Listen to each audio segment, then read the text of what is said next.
ravis de se retrouver aujourd'hui pour cette 7e visioconférence. Et aujourd'hui, donc, nous allons parler ensemble des échappées culturelles. Je vous en ai parlé brièvement lors des précédentes visioconférences, mais cette fois-ci, on va détailler un petit peu plus ces échappées culturelles pour l'année 2021. Ces échappées culturelles qui ne sont pas nouvelles dans la programmation de Plein Cap. Ça fait déjà 15 ans qu'on propose ces échappées culturelles. Alors certes, elles étaient moins présentes dans notre programmation parce qu'on avait plus de croisières maritimes. 2021 s'annonce ainsi moins de croisières maritimes pour les raisons que l'on connaît, plus de croisières fluviales. Et donc, on a décidé de remettre le cap et d'axer davantage sur les échappées culturelles proposées par nos conférenciers. Ce sont des circuits donc concoctés aussi par nos conférenciers, Oksana Garin, que vous connaissez pour la plupart, et donc Cédric Cabane. Cédric aussi qui met en place les rendez-vous britanniques. Donc aujourd'hui, je vais juste vous donner la programmation de ces échappées culturelles et ensuite Cédric vous présentera donc l'un de ces programmes, les îles anglo-normandes, ce programme qui a déjà eu lieu à 3 reprises les années précédentes et que nous réitérons cette année puisque c'est vrai qu'il a toujours beaucoup de succès. C'est pas très loin et très dépaysant à la belle saison au printemps, au mois de mai. Donc, ces échappées culturelles, comme nos croisières maritimes ou fluviales, je dirais le fil conducteur est toujours la culture. Donc, vous êtes accompagné par l'un de nos 2 conférenciers, soit Oksana, soit Cédric, au départ de Paris. Donc, les rendez-vous sont toujours à Paris. Donc, quand l'on part en train, puisque pour la plupart, ce sont des départs en train cette année, on a essayé aussi d'ajuster notre programmation en fonction de vos souhaits. Certains nous ont dit, c'est vrai qu'on est prêt à repartir, mais pas trop loin. Dans un premier temps, pas trop l'avion. Donc, bon, on a essayé de s'adapter aussi. Donc, le rendez-vous est fixé pour le départ en car. Quand on part en autocar, les départs se font de la place d'Italie. Après, certains d'entre vous nous ont déjà demandé de nous rejoindre sur place. C'est tout à fait possible. Après, je dirais, c'est vraiment à la carte, au cas par cas, on en discute ensemble. Donc, un départ toujours de Paris avec nos conférenciers.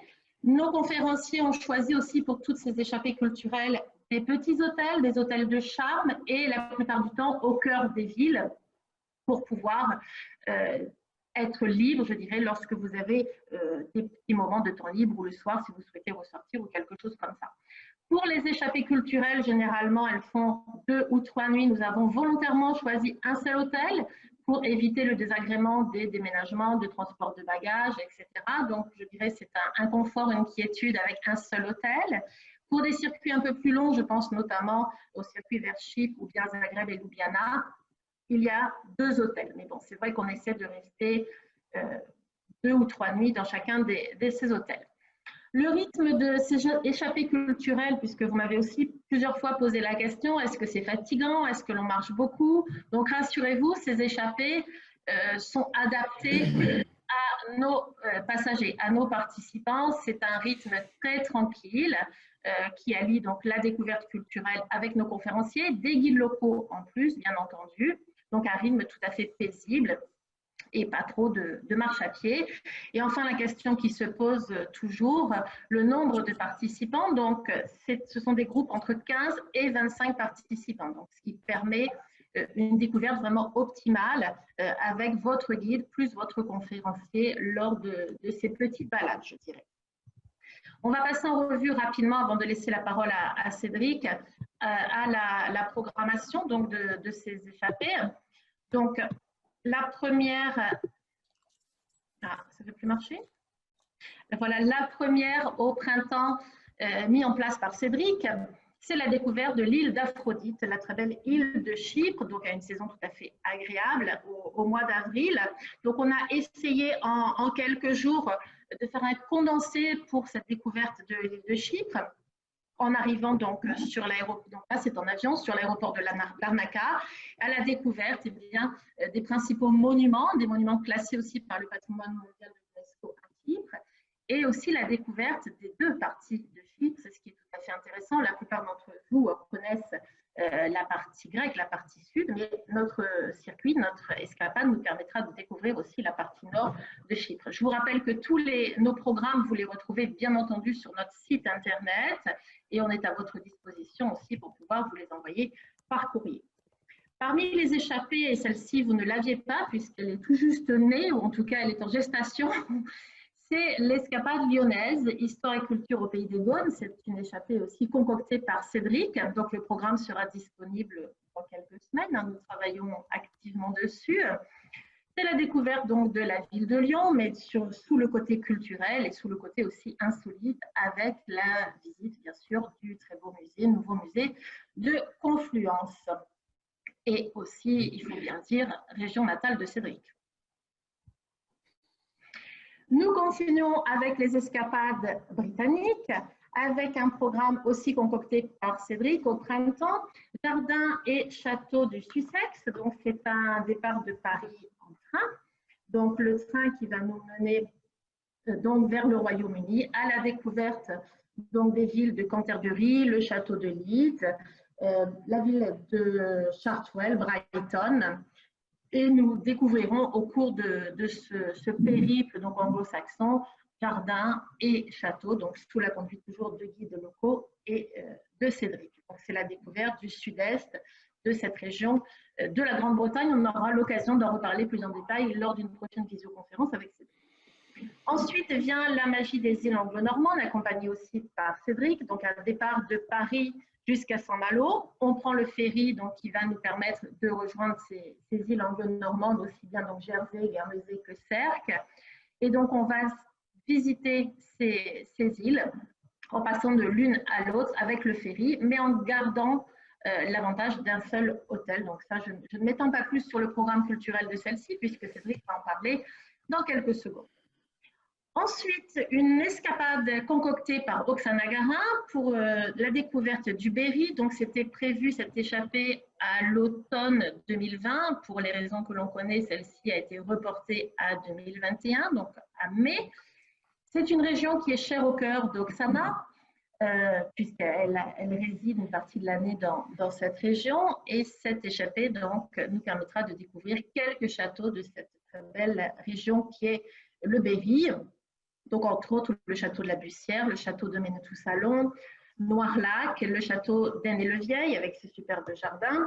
Et nous terminerons donc ce circuit donc, vers la très belle ville de Bourges, avec donc un très bel hôtel qui a été sélectionné par Oksana, donc l'hôtel Le Noirlac, à Noirlac, également de très bons restaurants pour déguster des spécialités locales. Nous poursuivons et nous passons à l'automne pour les échappées culturelles, avec une nouveauté aussi qui sera publiée, je pense, dans quelques semaines, c'est la romanité en Provence. Donc, sous ce thème de la romanité en Provence, c'est plus précisément la découverte des villes de Nîmes, puisque le logement sera au centre-ville de la ville de Nîmes. Donc, la découverte de Nîmes, la Maison Carrée, les arènes de Nîmes et la vieille ville, la découverte de la ville d'Uzès, le pont du Gard, comme vous pouvez le voir ici, et ensuite la très belle ville d'Arles, avec notamment ses musées et ses vestiges donc romains. Cette échappée donc, sera au mois de septembre, du 8 au 10 septembre. Et nous poursuivons avec une nouveauté aussi au programme de nos échappées du 13 au 17 septembre, donc sous la conduite de Cédric, la découverte des deux capitales, Zagreb et Ljubljana. Donc c'est un départ en avion pour rejoindre donc la Croatie et la Slovénie à la découverte de ces deux très grandes villes riches sur le plan artistique, culturel, avec un patrimoine tout à fait intéressant. Donc nous arrivons sur Zagreb. Nous commençons donc par la découverte donc, de Zagreb, Ljubljana, la très belle région du lac de Bled également. Nous allons ensuite vers les grottes de Postojna, le château de Predjama, et nous revenons après vers Ljubljana pour un retour en avion. Donc là, c'est une échappée un petit peu plus longue, donc on a choisi 2 hôtels uniquement pour cette escapade, et c'est accompagné donc par Cédric. Et la dernière échappée culturelle au programme pour l'instant, eh bien, c'est le report de Bâle qui aurait dû avoir lieu à l'automne dernier, donc qui est reporté à l'automne 2021, donc sous la conduite de Cédric. On rejoint Bâle donc en train, Paris-Bâle, et nous visitons donc cette belle ville de Bâle. Nous y allons particulièrement pour la visite, donc la découverte de l'exposition Camille Pissarro, donc un de ces peintres impressionnistes, et la découverte aussi de cette exposition Les femmes artistes, exposition tout à fait étonnante, je dirais, qui rassemble plusieurs femmes artistes telles que Frida Kahlo et bien d'autres, qui aura lieu donc à cette période à Bâle. Donc voilà un petit peu le menu, je dirais, de nos échappées culturelles pour 2021. Donc comme vous le voyez, il y en a un petit peu dans divers coins d'Europe, de France, et pour tous les goûts, toutes les durées. Donc à présent, je vais laisser la parole à Cédric pour la conférence sur les îles anglo-normandes, et on se retrouve juste après la présentation de Cédric. Merci Magali. Alors, c'est à moi maintenant de partager mon petit écran. Et je vais, normalement, ça devrait fonctionner. Et ça va fonctionner.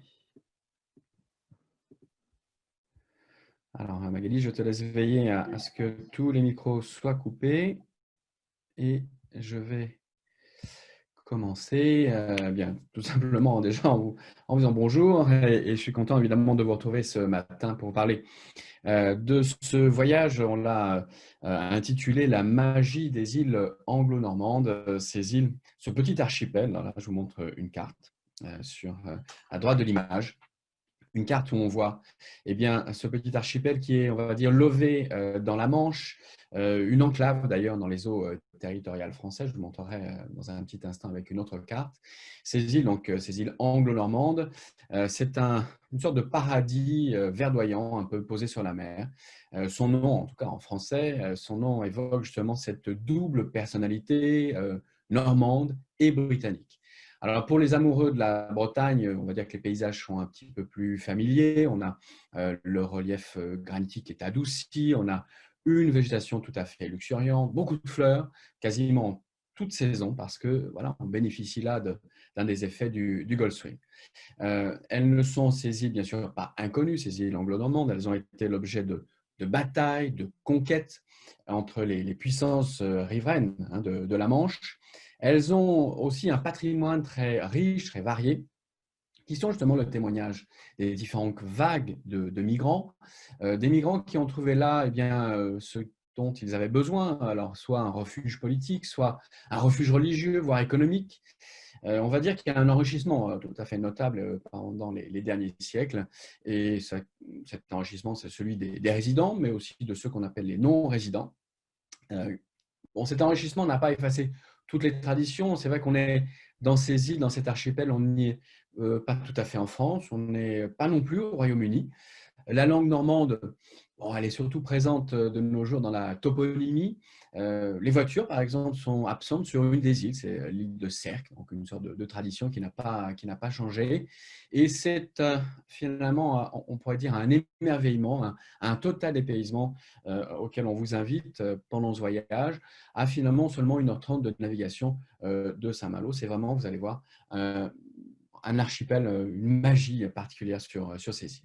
Alors, entrons un petit peu plus en détail, comme le disait tout à l'instant Magali, ce voyage du printemps qui a lieu donc du 16 au 20 mai se déroule, commence à Paris, en tout cas, c'est là qu'on va se retrouver. Ce voyage déjà fait à 2 reprises, on l'a réalisé à 2 reprises, c'était en 2013 et en 2014. Et c'est vrai qu'on va comme cela rejoindre Saint-Malo en autocar. Pour ceux qui le souhaiteraient pour nous rejoindre directement à Saint-Malo, il n'y a pas de difficulté. C'est là qu'on va donc passer la nuit avant le lundi matin, lundi 17, quitter cette ville des corsaires malouins. On va se retrouver dans le terminal de Neil, prendre un ferry dans une compagnie, la compagnie Condor, et puis comme ça, on va s'éloigner de cette ville de Saint-Malo. On aura donc d'ailleurs une vue sur les remparts. La plupart des photos que vous verrez, ce sont des photos que j'ai faites justement en 2013 et 2014. Les remparts, c'est ce qui reste de Saint-Malo parce qu'on va dire 80% de la ville a été détruite pendant la Seconde Guerre mondiale. On l'a reconstruite dans un style qu'on appelle le style historisant ou presque à l'identique. Je vous disais, il nous faut à peu près 1h30 de navigation pour rejoindre notre première escale. Première escale, ça sera sur l'île de Jersey et sur sa capitale, son port principal, à savoir Saint-Hélier. Alors voilà un petit peu à nouveau des cartes, quelques mots évidemment sur ces îles que les Anglais appellent eux les Channel Islands, donc les îles de la Manche. On est, vous voyez, à l'ouest de la presqu'île du Cotentin, finalement à moins de 30 km. La carte, alors celle-là, cette carte, voilà, qui est un peu sur votre droite, cette carte montre justement la ligne de partage des eaux dans la Manche entre le Royaume-Uni et la France, ce qui veut dire que, eh bien, ces îles anglo-normandes, voilà pourquoi on parle d'une enclave, elles sont dans les eaux territoriales françaises, ces îles anglo-normandes. Elles n'ont d'ailleurs pas, comme le signale la carte, elles n'ont pas accès directement aux eaux internationales, doivent passer soit par les eaux françaises, soit par les eaux britanniques. Un archipel, je vous disais, qui n'appartient pas au Royaume-Uni, qui appartient à la couronne, la couronne britannique, puisqu'elles font partie, ces îles, de ce qu'on appelle la partie maritime du duché de Normandie. Et depuis la conquête par les Normands de l'Angleterre, eh bien, c'est le duc de Normandie qui est donc souverain, toujours souverain sur ces îles. Ce duc, c'est le monarque du Royaume-Uni, et ce monarque, eh bien, vous savez bien, c'est l'irrésistible Élisabeth II, hein, la reine d'Angleterre. Alors, en tant que dépendance de la couronne, les îles jouissent d'une grande autonomie. Elles ne sont pas représentées au Parlement de Westminster, ils n'envoient pas les électeurs des îles n'envoient pas de représentants au Parlement britannique, mais ils ont leur Parlement, ces îles ont leur Parlement, plusieurs d'ailleurs. Elles vont, ces îles, déterminer eh bien, leurs lois, leur politique fiscale aussi. Seulement la diplomatie, les affaires étrangères sont du ressort du gouvernement de Londres. Et il y a en fait deux bailliages, hein, l'archipel est divisé en deux bailliages. Celui de Jersey, alors celui de Jersey, c'est pour ça qu'il y a une petite séparation là, sur la carte. Celui de Jersey avec, on va dire, ses cailloux, les cailloux qui l'entourent. Et puis celui de Guernesey, alors ici sur la carte, celui de Guernesey qui a dans son voyage eh bien, une île tout au nord qui s'appelle l'île d'Aurigny, mais également deux îles un peu plus importantes, alors elle est vraiment toute petite, Sercq, que l'on visitera également. Et puis également des cailloux. Alors c'est on va dire une fragmentation insulaire de cet archipel, et cette fragmentation insulaire, ce sont les sommets, les pics d'un plateau continental qui n'a pas toujours été immergé. C'était le cas, par exemple, lors de la dernière glaciation, il y a à peu près 20 000 ans. Et puis, peu à peu, un bras de mer est apparu. Et Guernesey, eh bien, s'est coupé du continent il y a à peu près 9 000 ans.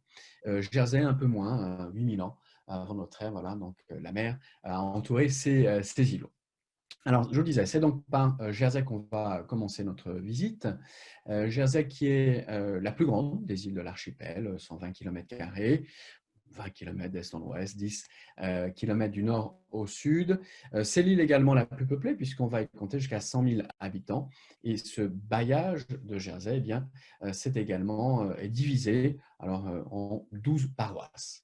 À la tête de ce bailliage, on a ce qu'on appelle un lieutenant-gouverneur, commandant en chef, qui est le représentant de la couronne et qui est nommé, lui, par le duc de Normandie. Vous avez compris maintenant, c'est donc, il est nommé par la reine. Le récit historique de commence dans l'archipel avec la conquête romaine d'un territoire qui est sans doute déjà peuplé par des Celtes.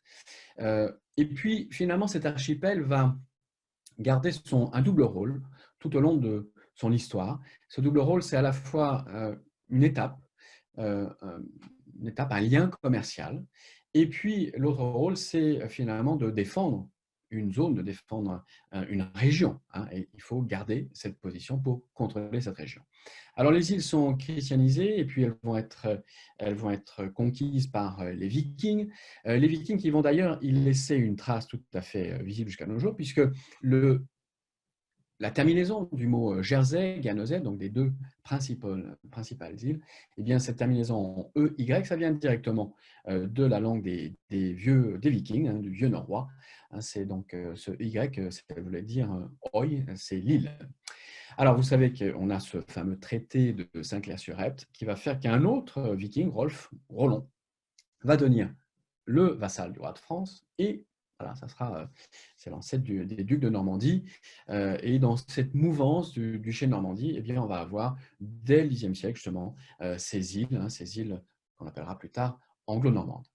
Alors, lorsqu'on arrivera, nous, sur le port de Saint-Hélier, donc cette capitale de Jersey, on va pouvoir apercevoir, avant d'arriver même à l'entrée du port, le vieil Elizabeth Castle. C'est un château du XVIe siècle qui est construit sur un îlot dans la baie de Saint-Aubin. Et à marée basse, c'est vrai qu'il y a un chemin d'allée qui permet de rejoindre ce château à pied. Jusqu'en 1923, le château était utilisé comme une forteresse d'artillerie, il y avait une garnison militaire qui était logée. Et le rocher sur lequel finalement a été construit ce château, ce vieux château Élisabeth, eh bien, ce rocher, c'était celui, en tout cas la légende raconte cela, de l'ermite Hélérius qui s'était retiré du monde. Hélérius a donné d'ailleurs le nom de la capitale, Saint-Hélier. Et d'après la légende, eh bien, le pauvre est mort décapité par des pirates. Et comme c'est souvent le cas, lorsqu'on est décapité, eh bien, il est parti avec sa tête sous le bras. Alors, on va se promener dans cette très jolie petite ville de Saint-Hélier. On va découvrir les principaux lieux intéressants. Il y a un très joli marché couvert qui date de l'époque victorienne, reconstruit à l'époque victorienne, avec des colonnes métalliques, une verrière, une très belle décoration. Alors, ce n'est pas la Criée de Marseille, hein, mais c'est un endroit sympathique à voir. La ville est décorée aussi, il y a beaucoup de statues, une importante statuaire dans la ville répartie à différents endroits. On a une belle statue de Georges II, bien sûr. Et puis, sur une autre place qui était l'emplacement en fait, des marchés aux bestiaux, eh bien, se trouvent là on va dire, des habitantes importantes aussi de l'île de Jersey, puisque ce sont ces fameuses vaches qui représentent un secteur encore important de l'économie locale, notamment parce qu'il y a une production laitière qui est tout à fait importante par la quantité et également par la qualité.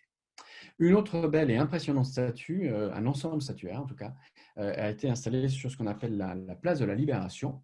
Alors, vous voyez ici des citoyens de Jersey qui lancent en l'air un drapeau. L'artiste qui a voulu cela, eh bien, a voulu rappeler l'indépendance, le rôle, l'importance de l'indépendance de l'archipel. Un archipel qui a été souvent pris dans la querelle de voisinage, je vous disais, entre les Français et les Anglais, la guerre de Cent Ans, les guerres de religion, les guerres napoléoniennes, la guerre de course dans la Manche.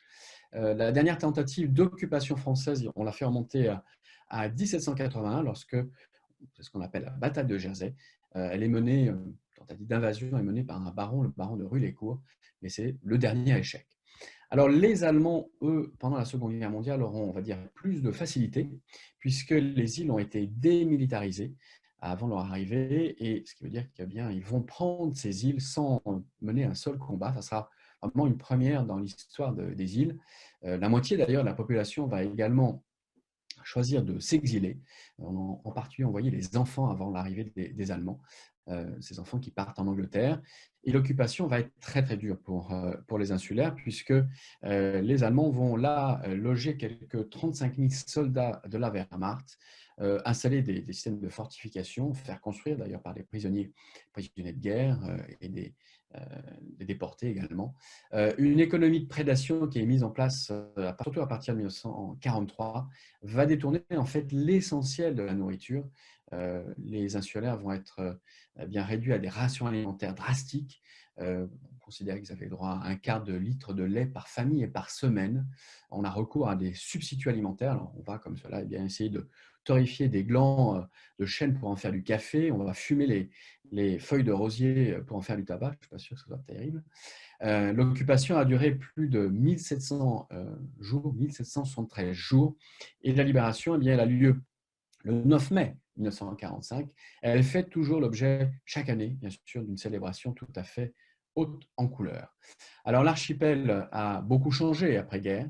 Les Iliens, les enfants dont je vous parlais, qui sont partis comme cela, qui ont passé 4 ans, mais pas seulement les Iliens, pas seulement les enfants, hein, ces Iliens qui ont vécu en Angleterre, eh bien, reviennent avec sans doute un état d'esprit différent.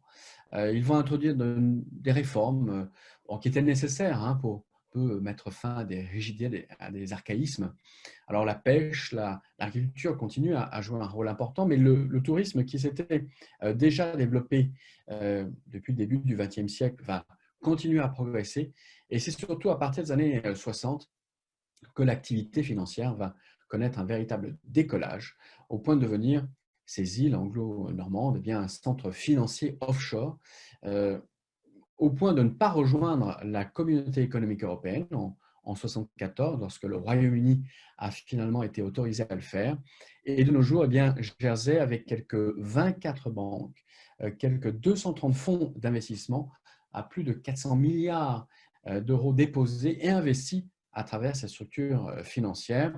Alors, il faut dire que les conditions financières sont attractives puisque les sociétés, les non-résidents ne payent pas d'impôts et jusqu'à présent, eh bien, ces îles n'ont pas été listées sur ce qu'on appelle la liste des paradis fiscaux. Alors, il ne faut pas avoir de regrets. D'une part, on n'aura pas tout à fait le temps de passer par une banque. Et puis, alors vous voyez d'ailleurs, les distributeurs émettent à la fois des notes, enfin des billets de livres de l'archipel et du Royaume-Uni. Ce n'est pas les mêmes billets, mais enfin, c'est la même valeur, bien sûr.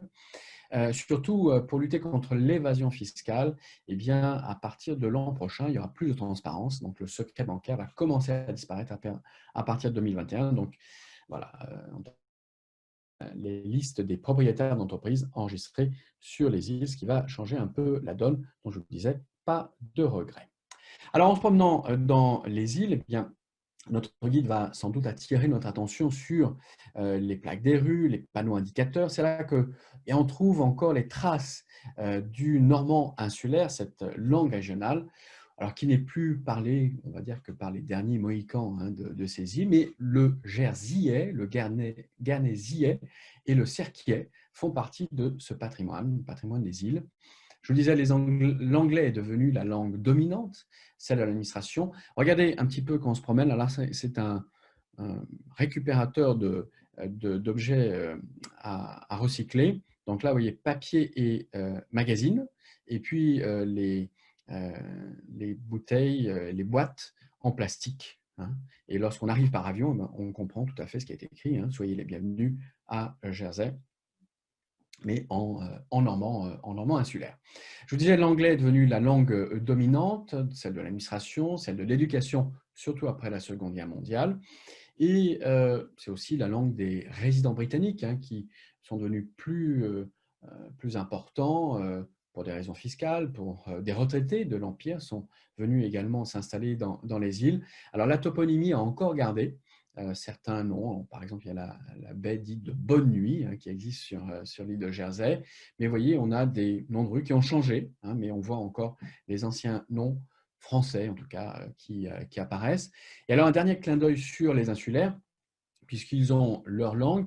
Alors, d'une île à l'autre, on a aussi des variantes hein, dans les langues locales. Et comme on est souvent riverains, on est souvent en opposition, avec des rivalités entre les îles. Et c'est vrai que les habitants des îles se donnaient, on va dire, des noms d'animaux. Ils s'appelaient par ces noms d'animaux. Alors, les habitants de Jersey appelaient ceux de Guernesey les ânes. Et ceux de Jersey eh bien, étaient surnommés par leurs voisins les crapauds. Alors, ce n'est pas sans un certain humour qu'à Saint-Hélier, depuis 2004, on a la représentation d'un gros crapaud. On conviendrait que c'est assez british dans ce sens de l'autodérision. Un des temps forts de notre visite matinale à Saint-Hélier, ça sera notre passage par le musée de Jersey, qui est établi vieille maison du centre-ville. Et là, bien, c'est l'histoire de la ville et de l'île, donc de la préhistoire jusqu'au XXe siècle. Alors bon, ça évoque différents temps, comme par exemple la pêche intensive, culture pêche intensive des huîtres au XIXe siècle. On a comme cela au milieu du XIXe siècle pêché jusqu'à 200 millions d'unités d'huîtres par an, jusqu'à, alors ça a enrichi certains insulaires, mais on a été jusqu'à l'extinction des huîtres et l'effondrement de l'activité dans les années 1860. Les chantiers navals également se sont développés, alors surtout pour aider à la pêche à la morue dans l'Atlantique. La piraterie, quasiment institutionnalisée jusqu'à son interdiction au milieu du XIXe siècle. Et puis c'est un musée qui évoque également les différentes migrations qui ont peu à peu peuplé les îles, des habitants qui sont venus de Bretagne, qui sont venus des îles britanniques, qui sont venus d'Écosse, par exemple, et également d'Irlande. Alors, si je cherche un point commun, et on va dire un fil rouge, en tout cas pour nous, Français, évidemment, c'est à travers les îles, ça sera Victor Hugo. Victor Hugo qui arrive à Jersey le 5 août 1852. Il débarque à ce moment-là avec son fils et avec Juliette Drouet.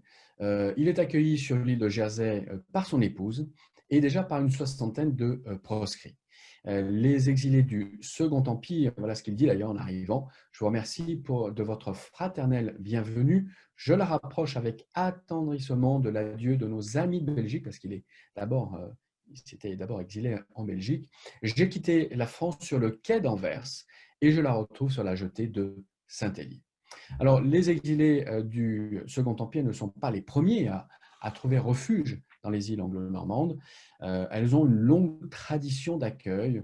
On peut penser comme cela aux Huguenots, hein, qui ont fui les massacres de la Saint-Barthélemy en 1512, puis plus tard la révocation de l'édit de Nantes à la fin du XVIIe siècle, aux réfugiés également de quasiment toutes les révolutions du XIXe siècle. Victor Hugo, lui, a quitté la France dès le lendemain du coup d'État de Louis-Napoléon Bonaparte.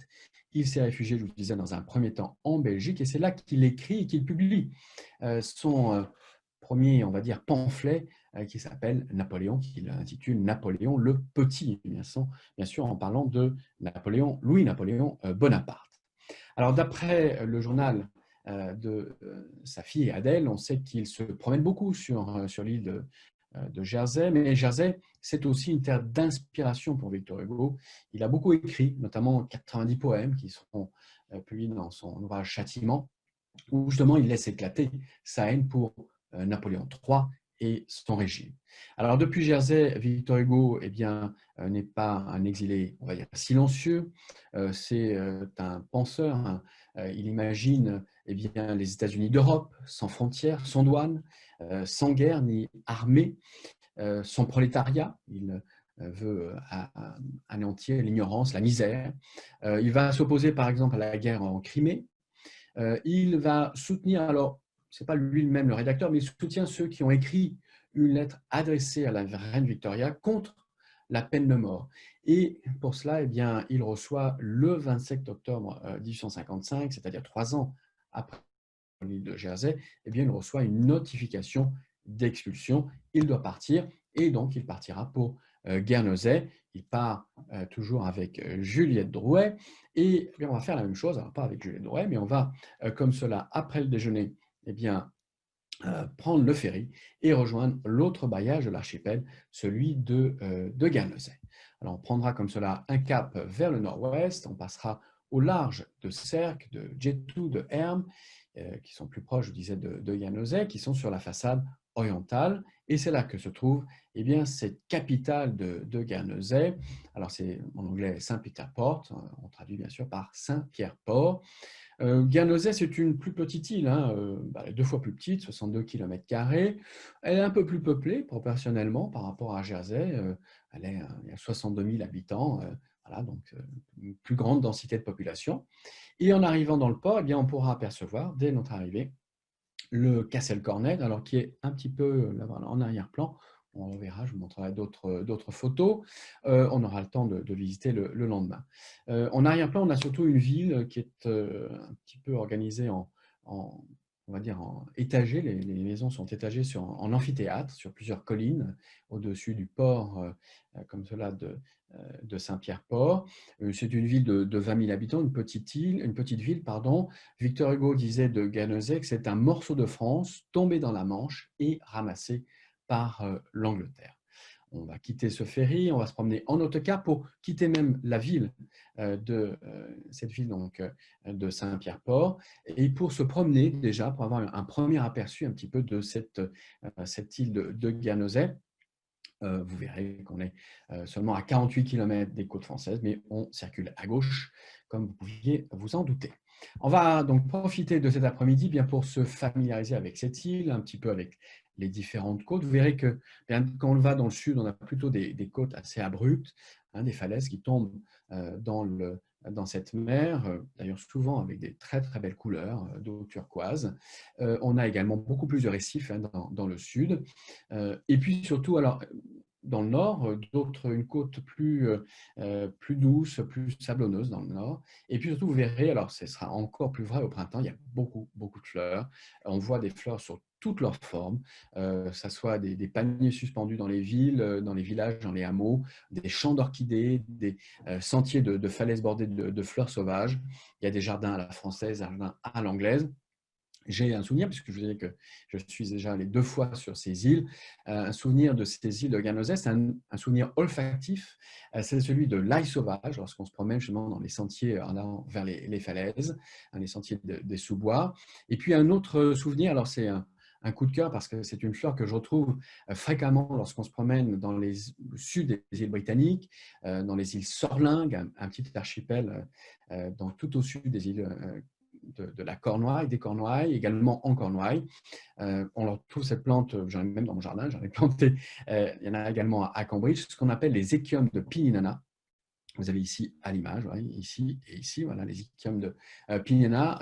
On dirait presque un nom, Pininana, un nom malgache, mais c'est une plante endémique des Canaries et on la trouve aussi sur une autre appellation, on appelle ça la vipérine des Canaries. Elles ont surtout cette grande hampe de fleurs, c'est tout à fait spectaculaire.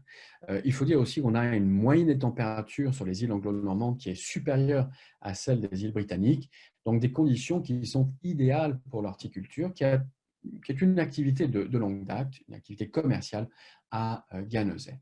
L'île a même d'ailleurs une fleur qui porte son nom, ce qu'on appelle le lys de Guernesey, et qui est un bulbe originaire d'Afrique du Sud, une légende. Toujours les légendes racontent qu'il est arrivé, ce bulbe, à la suite d'un naufrage d'un bateau hollandais qui rentrait d'Extrême-Orient. On peut toujours s'amuser avec les légendes. Alors, notre, on va dire, promenade, pérégrination sur l'île va nous faire passer vers le fort Georges, un fort de garnison qui, surtout à partir du début du XIXe siècle, a remplacé les fonctions défensives du Castel-Cornet de Saint-Pierre-Port. Dans le paysage côtier se trouvent justement des restes de fortifications allemandes, des bunkers, des batteries d'artillerie construites, je vous disais, par les prisonniers du Troisième Reich. On y trouve aussi des tours plus anciennes, notamment ce qu'on appelle, et c'est ce que montre cette image-là, les tours Martello, des fortifications circulaires, vous voyez, percées de meurtrières assez étroites, et qui ont été construites en prévision d'attaques, notamment par les forces napoléoniennes, conçues comme des tours de guet, mais une attaque qui n'a jamais eu lieu. Donc, elles n'ont jamais vraiment servi. Sur ce littoral de Guernesey, on trouve aussi de nombreuses grottes. Certaines étaient utilisées notamment par les contrebandiers, qui était la contrebande très, très importante pour l'économie locale. C'était un bon moyen pour éviter, évidemment, de payer des taxes, des impôts sur le commerce, sur les échanges, avant que les accords de libre-échange ne soient inventés, voire négocier. Alors, on trouve sur ces côtes de nombreuses baies, comme la baie dite de Moulin-Huet, qui a inspiré un peintre, Pierre-Auguste Renoir, qui est venu sur l'île en 1883 et qui a peint comme cela une quinzaine de paysages paysages de Guernesey. Sur la côte ouest de l'île, on va retrouver un littoral découpé, rocheux. On dit souvent que c'est le terrain de jeu des Iliens. Alors, il n'y a pas de falaises accidentées, mais plutôt des étendues de sable soutenues par des dunes. On y trouve aussi ces formations assez anguleuses de ce granit qui plonge dans les eaux turquoises. Il y a toujours un chapelet comme cela de fort de défense maritime. On est en face de l'océan Atlantique. Alors, on va passer des baies, alors la baie de Pérel, la plage de Cobo, qui a des pubs, des barbecues lorsque alors juste avant, les plages de barbecue, je disais, des plages de barbecue, notamment lorsque le soleil est là, les Iliens aiment bien cela. On a également plus au sud une plage qui s'appelle Vazon, on a là beaucoup plus de sports nautiques. Et pour l'anecdote, il y a justement, et voilà, c'est maintenant que je le fais apparaître, un fort qui a un nom assez amusant, puisqu'il s'appelle le fort Homais, mais avec 2 M, Homais, pas tout à fait comme le nom de notre commandant. Un fort qui a joué son rôle contre les invasions, modifié, différentes reprises, notamment pendant l'époque victorienne, et puis les Allemands l'ont également modifié, utilisé pendant leur occupation. Au cours de cet après-midi, on va, comme cela, passer et faire un arrêt auprès d'une toute petite chapelle, c'est la chapelle Sainte-Apolline. Alors, c'est l'une des dernières on va dire, survivantes. Il y avait comme ça une vingtaine de chapelles sur l'île au Moyen-Âge, élevées par un certain Henri de Pérel au XIVe siècle, pour remercier, il est rentré sain et sauf d'une expédition avec la marine anglaise. Alors, une toute petite bâtisse, vous voyez, on y entre les uns après les autres. Pendant la Réforme, elle a été même protégée, cachée. On a caché notamment ces fresques. On a retrouvé comme cela par la suite des fresques au XIXe siècle qui représentaient la Seine, qui représentent également le Christ lavant les pieds des apôtres. Et pendant la Réforme, après la Réforme en tout cas, les services religieux ont cessé. Elle a été récupérée par on va dire, le paysan du coin qui en a fait une étable. Et c'est le bailli de Ganozet au XIXe siècle qui a comme cela permis qu'elle soit restaurée, préservée et inscrite, mise sous la tutelle, si vous voulez, la protection du comité des monuments anciens de Ganozet. Dernier petit détail, c'est ce que montre ce vitrail. Sainte Apolline, c'est la patronne des dentistes. C'est d'ailleurs la seule chapelle qui est dédiée à cette à cette sainte patronne sur l'île. Et le vitrail montre justement un ange qui tient dans sa main une dent et qui montre la joue de ce martyr, Sainte Apolline, qui a été martyrisée à Alexandrie en 249. On lui a arraché toutes les dents, on la menace de la brûler au bûcher et elle se jette elle-même dans le feu. Alors, on fera également un arrêt auprès d'une autre chapelle, alors elle qui porte le nom de Petite Chapelle, Little Chapel. C'est une curiosité de l'île, qu'on soit religieux ou pas. C'est un endroit qui est très fréquenté. En fait, c'est la réplique miniaturisée avec des tessons de faïence de Notre-Dame de Lourdes. Elle a été construite au début du XXe siècle par un frère, Antoine Déodat. Et en fait, elle est toute petite, elle fait 5 mètres de longueur. On y fait parfois des messes, mais vraiment avec très, très peu de croyants. Et ce moine, il a passé une bonne partie de sa vie à décorer cette chapelle, alors érigée, protégée sous des arbres. À l'intérieur et à l'extérieur, il y a beaucoup de coquillages, de morceaux de poterie qui lui ont été d'ailleurs envoyés du monde entier. Et c'est un frère français, le frère Christian, qui a été son successeur et qui l'a entretenu jusqu'à sa mort à la fin du XXe siècle. La petite chapelle se trouve d'ailleurs face à un vaste champ avec les habitantes de Ganozet qui apprécient là le pâturage de l'île. Alors, c'est la première immersion que l'on fera avant de rejoindre notre hôtel tout à fait au nord de l'île qui a été sélectionné par Magali, qui s'appelle le Peninsula Hotel, et dans un cadre assez bucolique, entouré de jardins, d'un grand parc. On n'est pas très loin de la plage, une plage de sable. C'est là qu'on prendra bien sûr nos idées pendant le séjour. Alors pour la seconde journée dans les îles anglo-normandes, on va s'intéresser un peu plus à l'île. On est sur l'île de Guernesey, on va s'intéresser à Saint-Pierre-Port et également, pas très loin de là, à un manoir, le manoir de Sauce-Marais. Alors, on commencera le matin en compagnie de notre guide local par cette petite capitale, ce joli port, d'ailleurs, un des plus jolis ports d'Europe, on dit souvent cela. L'architecture est assez éclectique. Elle a quand même beaucoup changé, cette ville, depuis le passage Victor Hugo. Elle a beaucoup grandi. On a toujours quand même les ruelles qui dégringolent comme cela vers le port. Beaucoup d'entrepôts ont été transformés en bars, en restaurants, en boutiques. On a également, d'ailleurs, la dernière année de présence de Victor Hugo, puisqu'il faisait comme ça des incursions dans les années 70, on va inaugurer les jardins du parc de Candy Gardens. C'est ce que je montre à l'image. Mais juste avant d'entrer, on verra une grande tour qui est là. On passera au pied de cette tour. Alors, le jour où on est passé, j'avais une fois beaucoup de soleil, une fois moins de soleil. Là, cette photo est un peu moins ensoleillée. Mais on a cette tour, donc la tour Victoria, qui a été érigée pour commémorer la visite de la reine Victoria. Donc c'est ce qu'on appelle du granit rouge, qui a été fait avec du granit local. Et c'est une tour carrée, vous voyez, avec des tourelles au sommet de chaque angle. Elle domine la ville à peu près à 60 mètres de hauteur. Et on est d'ailleurs au-dessus du niveau de la mer, à 30 mètres de hauteur. On est vraiment tout à fait à côté du port. Alors, dans le parc de Candy Gardens, c'est un des rares jardins publics de la fin du XIXe siècle. Je vous disais, l'île a la réputation d'avoir beaucoup de fleurs. Donc là, on a beaucoup d'espèces exotiques qui sont rassemblées. Les grands massifs de camélias, de magnolia, d'azalées, de rhododendrons. Alors évidemment, ça dépend de la saison, du moment où on passe. Tout n'est pas en fleurs en même temps.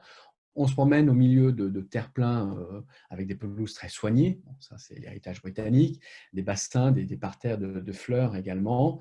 Le parc a 2 serres qui ont précédé d'ailleurs l'ouverture du jardin public, puisqu'elle date de la fin du XVIIIe siècle. Et on trouve alors une plante tout à fait, là aussi, qu'on retrouve dans tout le sud de l'Angleterre, dans les îles Sorlingues, en Cornouailles. C'est cette plante qui est une rhubarbe géante qu'on appelle la Gunera tinctoria, qui est originaire d'Amérique du Sud. Alors aussi un parc qui est facile à parcourir, parce que c'est vrai qu'on commence par les hauteurs, puis on va descendre tranquillement vers la partie basse du parc, et on va retrouver eh bien, la statue qui domine un petit peu le centre du parc, c'est la statue de Victor Hugo, qu'on doit à un sculpteur breton qui s'appelle Jean Boucher, et qui a été inauguré au début en 1914. Le sculpteur a représenté le poète assez pensif, vous voyez, il est drapé dans un ample manteau, il tient à sa main gauche une canne, un chapeau, et puis il est représenté là pendant ses balades, bien sûr, sur l'île. Sur le piédestal a été écrit une dédicace, la dédicace qui est issue des travailleurs de la mer, au rocher d'hospitalité et de liberté, à ce coin de vieille terre normande, où vit, voilà, je vous fais apparaître d'ailleurs, où vit eh bien, le noble petit peuple de la mer, à l'île de Guernesey, sévère et douce. Dans ce parc, qui est installé donc dans les hauteurs de la ville, eh bien, on a aussi une très très belle vue depuis le parc sur le reste de la ville et sur le reste du port. Alors après ce passage dans le parc, on va aller en direction de Castelcornet. Et avant d'atteindre, eh bien, on pourra noter là aussi les archaïsmes du normand insulaire. Mon préféré étant de loin ce panneau. Ces prémices sont terre à l'amande. On a l'impression en le lisant qu'on va voir apparaître un chevalier casqué en armure. Alors la ville honore également ses artistes, comme un artiste qui s'appelait Peter Le Lièvre, qui a passé sa vie, un peintre, qui a passé sa vie entière ici à Saint-Pierre-Port. Un autre artiste qui s'appelle Georges Carré-Métivier, qui est un sorte de poète du XIXe siècle, qui a écrit lui en normand, et il a entrepris, pas fini, la traduction de l'Évangile selon Matthieu, et on lui doit également le premier dictionnaire franco-normand. C'est celui qu'on considère comme le poète national, une sorte de Burns de Guernesey. Quant au Castelcornet, eh bien, c'est le monument lié à la plupart des événements historiques de l'île, installé sur un îlot à 800 mètres de la côte depuis le XIIIe siècle. On peut citer 2 moments particuliers. Celui qui m'a marqué, eh bien, il est pris par les forces de Philippe VI de Valois. On est en 1338, il va rester français pendant 7 ans. Au cours de la guerre civile également qui ravage l'Angleterre, eh bien, le gouverneur en faveur de Charles Ier fait bombarder depuis le château tous les jours la ville qui est favorable à Oliver Cromwell. Il va comme cela tirer 10 000 coups de canon. Et pour ne pas oublier cette confrontation entre le roi et le Parlement, bien tous les jours, sauf le dimanche, on tire un coup de canon depuis, à blanc quand même, depuis le château. Le château qui a aussi changé un peu de physionomie. Je vous montre une représentation un peu plus ancienne, puisque au cours des sièges, notamment 20 ans après, on va dire le dernier siège, et 20 ans après la guerre civile, la foudre s'abat sur le château, sur la réserve de poudre qu'on avait amoncelée là, et le donjon du château bien, va exploser. Depuis le XXe siècle, il n'a plus de fonction militaire. Le roi George VI, le père d'Élisabeth II, a finalement donné aux insulaires en 1947 le château en guise de reconnaissance pour leur loyauté pendant l'occupation allemande. On prendra le temps comme cela, après cette visite, de déjeuner à Saint-Pierre-Port, avant de prendre la direction du sud, on ne sait pas très loin, et de rejoindre le manoir de Sausmarez. En 10 minutes, on fera le trajet. On aura comme cela, on sera là pour la visite d'une des plus belles maisons seigneuriales de l'île, une maison sur 3 étages, vous voyez, avec de nombreuses fenêtres. Elle se dresse dans un très joli parc, là aussi, et c'est l'une des attractions principales de Guernesey. On doit à un monsieur qui s'appelle Peter de Sausmarez l'accès à cette propriété, puisque alors, il est on va dire, le descendant d'une longue généalogie familiale dans laquelle on va trouver eh bien, des baillis, des gouverneurs, des avocats, des officiers de la couronne. Et on a même la première mention de cette famille Sault-Marée au XIIIe siècle. Mais sur l'île de Jersey, il est là seigneur, un seigneur, et il va acheter un domaine à Guernesey, et à partir de là, il fait bâtir sa nouvelle maison, nouvelle demeure. Alors, il ne reste pas grand-chose de cette maison du XIIIe siècle, puisque la maison qu'on visitera, celle que vous avez sous les yeux, elle date davantage du XVIIIe siècle. C'est une imposante façade de granit, une maison, on dit une maison de maître, hein, inspirée du style de la Nouvelle-Angleterre. Alors, on fera une visite du rez-de-chaussée de cette maison pour y découvrir justement une collection de tableaux, de tapisseries, de mobilier qui remonte au XVIIe, XVIIIe et XIXe siècle. Et comme vous pouvez le noter, le manoir a été également électrifié. On voit ici avec ce chandelier électrique, puisque ce n'était pas le cas, en tout cas jusqu'à la Seconde Guerre mondiale. C'est l'une des raisons pour laquelle les Allemands n'ont pas voulu occuper la maison. Ils ont préféré s'abstenir. Dans le parc à proximité du manoir, autour du manoir, on va trouver comme cela de très beaux jardins, beaucoup de fleurs encore, un jardin qui est recommandé par la Société royale d'horticulture et qui est considéré comme l'un des 1001 jardins à visiter avant de passer de vie à trépas. Donc il faut le visiter. Plusieurs magazines spécialisés insistent sur les plantes inhabituelles, subtropicales qu'on peut y trouver. Notamment, on a toujours les fameux échiums, on a des géraniums géants, des bambous, des bananiers, des fourgères arborescentes, beaucoup de fleurs. Le parc est aussi un endroit merveilleux pour ses sculptures, des œuvres qu'on doit à des artistes qui apprécient justement d'exposer leur talent. Alors, on peut profiter ça change, hein, les pièces vont changer d'une année à l'autre, d'une saison à l'autre. Et c'est vrai qu'on peut en profiter par les yeux, mais si vous avez même envie, vous pouvez partir avec contre monnaie sonnante et trébuchante. On aura comme cela une très très belle visite donc, de ce manoir, de ces jardins, avant de regagner le nord de l'île pour y passer la nuit, toujours dans le même hôtel. Pour le troisième jour, alors troisième jour dans les îles, on va comme cela s'échapper de Guernesey et on va aller dans la toute petite île, assez proche aussi, de Sercq. Les Anglais disent Sark, la carte a été écrite en anglais, l'île de Sercq. Alors une toute petite île, elle fait 5 km². Voilà, un petit caillou, cette île donc, de Sarcq, 45 minutes de trajet, je vous disais, pour rejoindre l'île. Alors, c'est vrai qu'il y a cette unique qui est assez imposante, parce que quand on arrive par la mer, on a l'impression qu'on fait face aux falaises de l'île. Elles sont assez abruptes, ces falaises. On a l'impression que c'est une sorte de forteresse qui est posée sur la mer. Et tout à fait au sud, on a ce qu'on appelle le Petit Sark, Little Sark, vous voyez sur la carte. Donc, le Petit Sark, le Grand Sark ici, la partie principale. Et puis, je vous cite également, tout à fait, maintenant, dès à présent, je vais en parler un peu plus tard, un tout petit îlot qui s'appelle l'îlot de Bréco, qui se trouve donc tout à fait sur la façade ouest de l'île. Alors, une fois dans le port, on va en véhicule, on viendra nous chercher, on va comme cela gravir, passer du niveau 0 au plateau principal. Mais on n'ira pas ni en bus ni en minibus parce qu'il n'y a pas de ce type de véhicule sur l'île de Sercq, il n'y a pas de voiture non plus. Les seuls véhicules, ce sont des tracteurs, des charrettes tirées par des chevaux, des bicyclettes. D'ailleurs, on dit même que c'est le paradis des cyclistes, des cyclistes paresseux, parce qu'il n'y a pas de pente inclinée, les routes sont faciles et bien entretenues. Alors, en ce qui nous concerne, c'est un tracteur qui viendra nous chercher et qui nous permettra de rejoindre le village dit des Collinettes. Alors, c'est une toute petite bourgade, mais qui rassemble la plupart des insulaires qui vivent sur cette île, quelques 550 habitants. Vous voyez, vraiment pas beaucoup de monde sur cette île. C'est une petite île. La vie est calme. Le temps s'est un peu arrêté. La chaussée, bien encore de terre battue. Les boutiques sont éparses. Et on a quand même, c'est un micro-État. Vous voyez ici, d'ailleurs, ça c'est le tracteur du docteur. C'est marqué sur la photo. Sur le tracteur.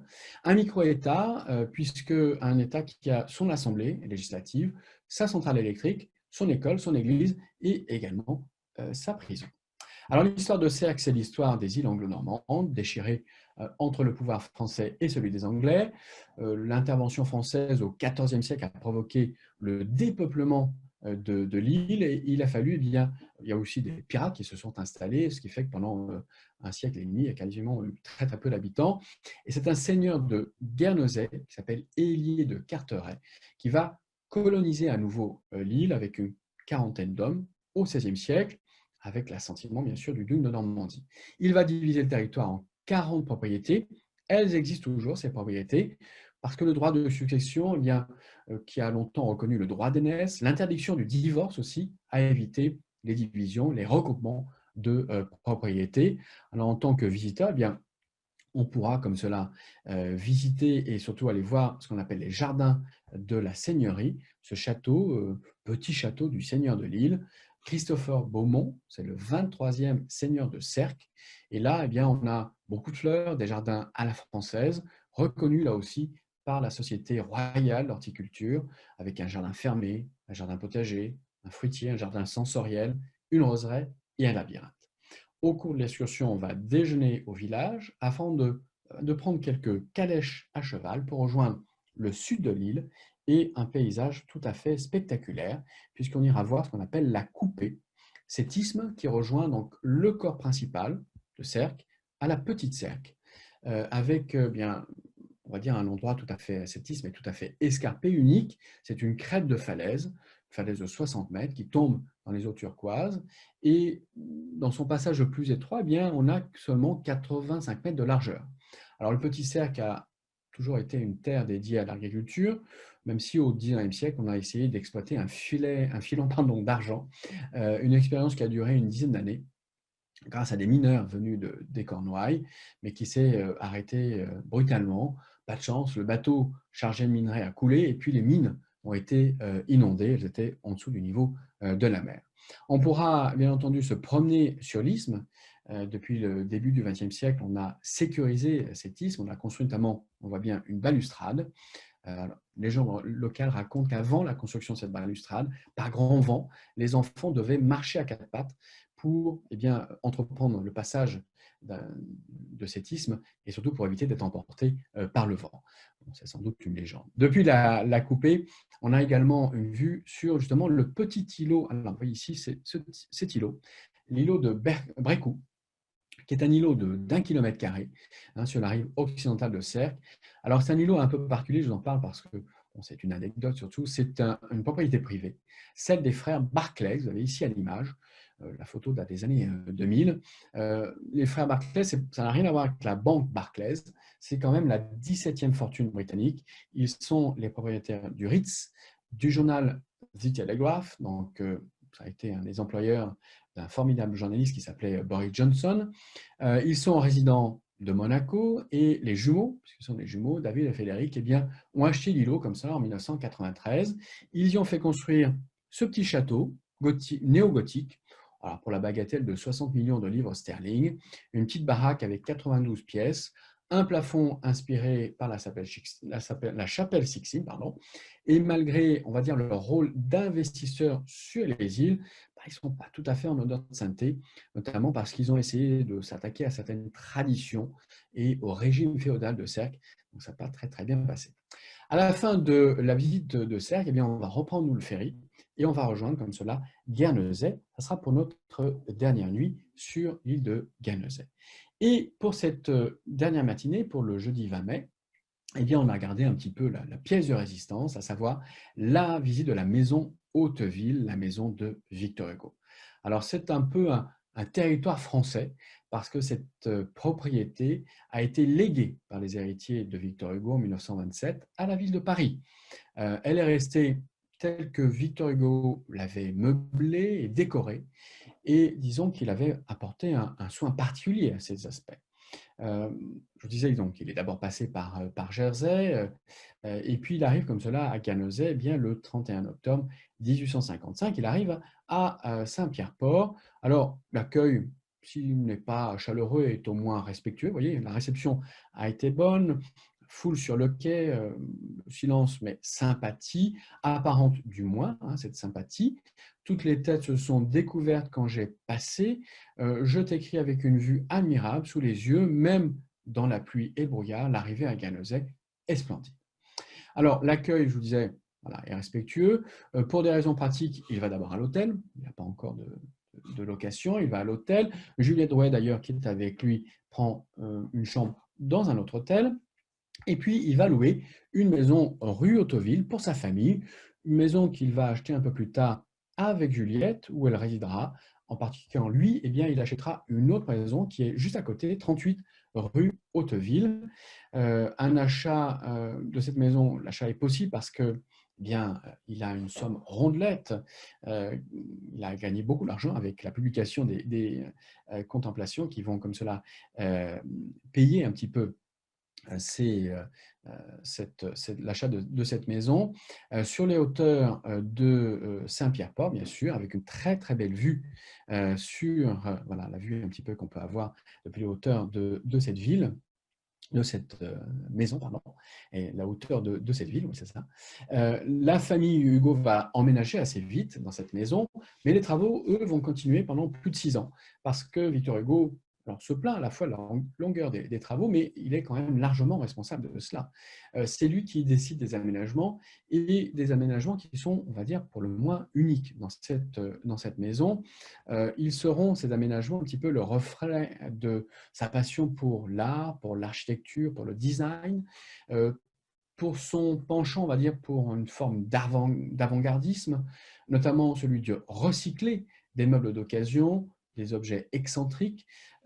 Il va véritablement mener une chasse au trésor à travers l'île pour chiner des porcelaines précieuses, des vieux parquets, des coffres. Ils vont acheter une soixantaine de coffres comme ça, de tout style, toute période, toute époque.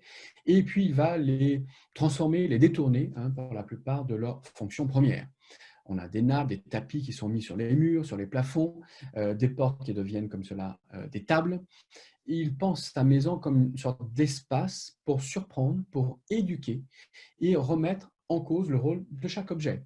Alors, on va se promener en petit groupe dans cette maison, dans les différents étages de cette maison.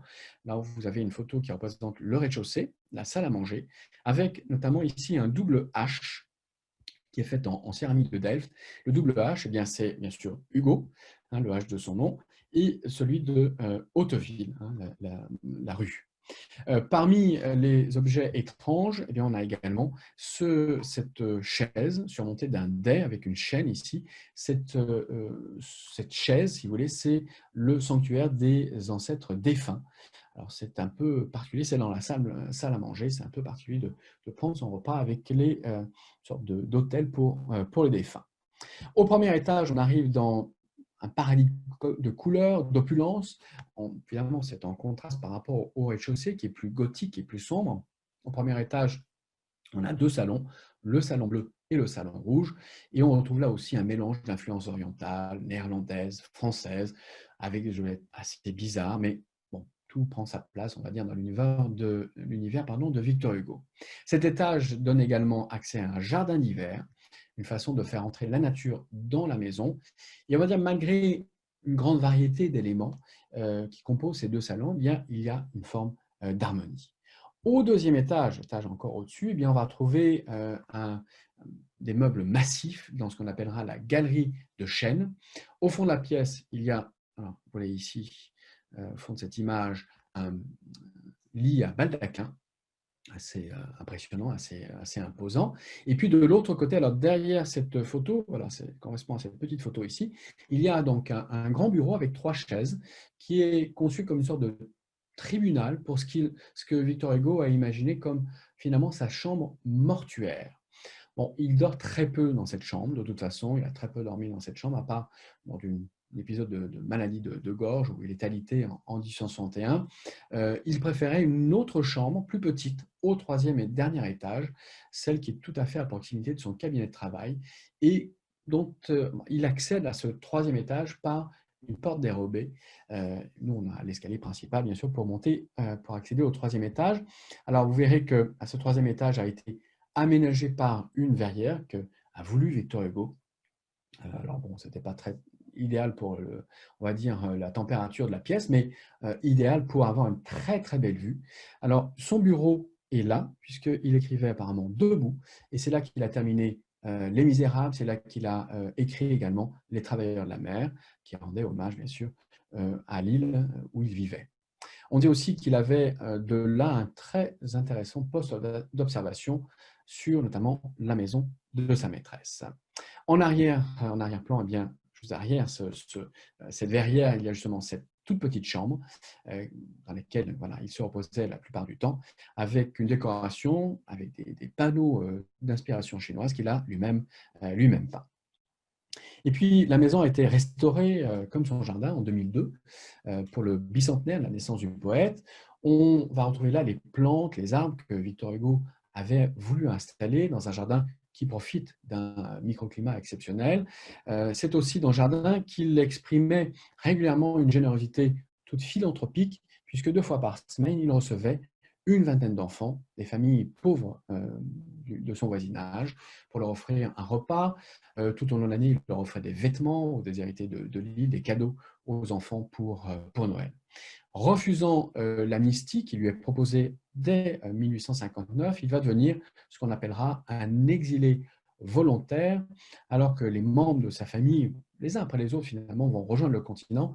Il va rester assez ferme sur ses principes et ne regagner la France que le 5 septembre 1870, après la chute du Second Empire et de son détesté Napoléon le Petit.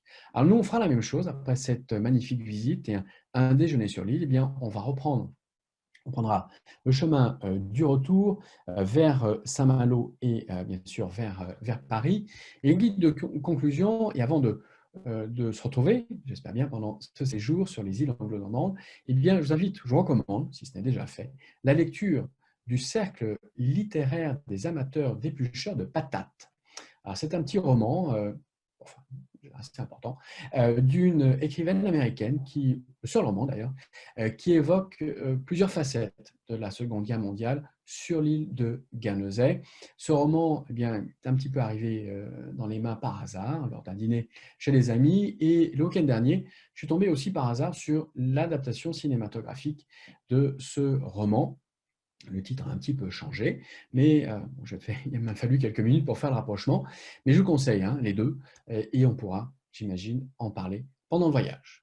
Alors avant de vous retrouver tous et de passer la parole à Magali, je vais vous donner rendez-vous justement pour le prochain rendez-vous ensemble. Ça sera avec Magali, le 7 janvier, qui évoquera comme cela nos 2 croisières 2021 en Norvège. Et quant à moi, je vous donne rendez-vous le 12 janvier pour vous parler du Kent, un autre séjour, cette fois-ci au Royaume-Uni, mais au mois de mai. Merci pour votre attention.